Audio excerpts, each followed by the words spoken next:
So Slim yelling, get the fuck out the car. The agent said her head shaking when she reached for the lock. She said when she stepped out the car, she was saying his name like such and such chill, saying his name. He points one of the revolvers at her, and he got the other one on the Raven nigga. He get to telling the Raven nigga, kick that shit out, nigga, kick that shit out. He start taking his jewelry off, emptying out his pockets. Raven nigga so terrified, he tell a nigga like, man, I got some money in the glove box, man. You can have that shit, just don't shoot, man. So when Slim heard that, he like, kick it out, nigga. The agent say when he go in the glove box, he pulled out a Prada bag, the one that come with the sneakers, great Prada bag. It was like folded over. She said that bitch was like this thick, full of money. So when he had Slim the Prada bag, Slim tucked the Prada bag, told him to kick out the car keys and the cell phone. Raven nigga had that shit over with the quickness. Slim takes the car keys and throw them bitches on the hotel roof.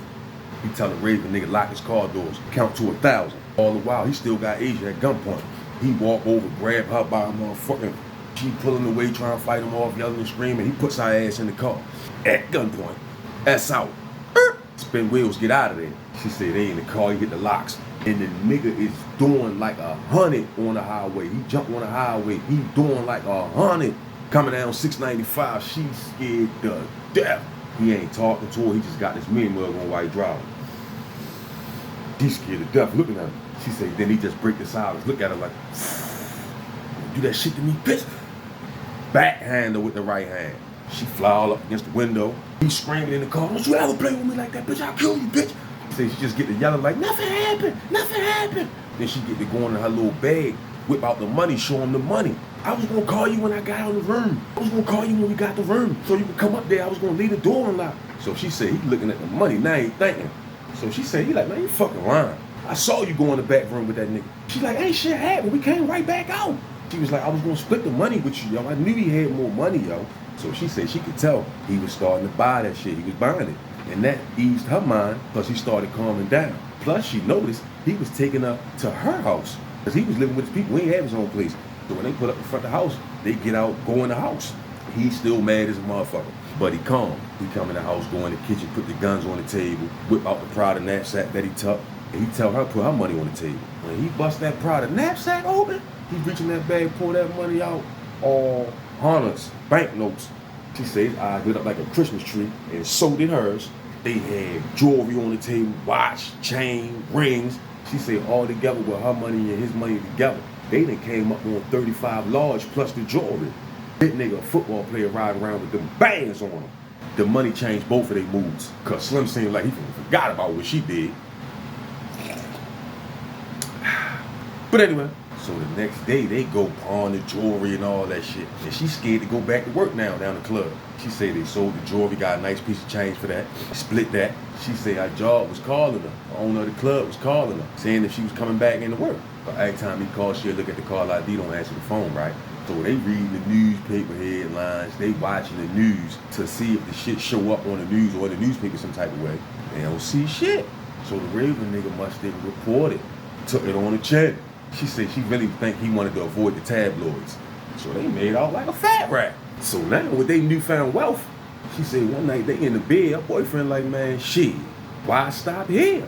We can make this a thing. She said she told him she was gonna think about it. Then the next morning when they woke up, she told him like, yeah, that's what it is. Fuck it, use what you got to get what you want. So instead of going back to the club that she was working at, which was the most popular one in the city, she goes to the number 2 club.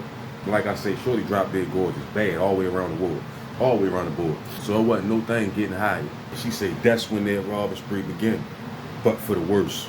Because see what happened, they switched the formula up. Instead of doing it how they did it the first time, she was leaving the club with niggas, sometimes 2 at a time. But instead of just robbing them, Slim was making niggas disappear. She said, man, they was finding niggas in vacant houses all over the city.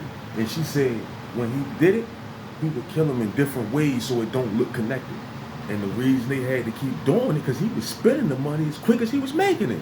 She said her cup was getting smaller and smaller. And Slim started getting real demanding and careless about how he was doing them crimes, which the killing shit she said she never agreed with. See, at first he was putting niggas in the vacant house. Then he got sloppy and started just kicking niggas out the car on the side of the road type shit with their fucking heads blew off. She said on top of that, he was starting to take more and more E-pills and just overall that's scaring her for real. With the way he was acting, she started to feel like she fuck around be next. So one day she concocts a plan. They had just pulled the caper, and there was 13 bands in the safe in the house. While he was out doing whatever he do in the streets, she said she packed one bag, and left all the rest of her shit in there, cleaned out the safe, and got the fuck out of there. Jumped in our little vehicle, heading south, and never looked back. The sister said she wanted to get as far away from Maryland as she could. She had 13 bags to start out with, got down there, got her a little apartment, got a little job, and hit the reset button on life. She said her pops passed away, but she paid for her mother to move down there with her, and they doing good. She has not been back to Baltimore since. But she did say she heard through the grapevine that Slim, a crazy-ass ex-boyfriend, ended up getting deleted in the trenches over East Baltimore. Sister say even with hearing that, she just never came back to Baltimore. It's something about this city, trouble just have a way of finding you.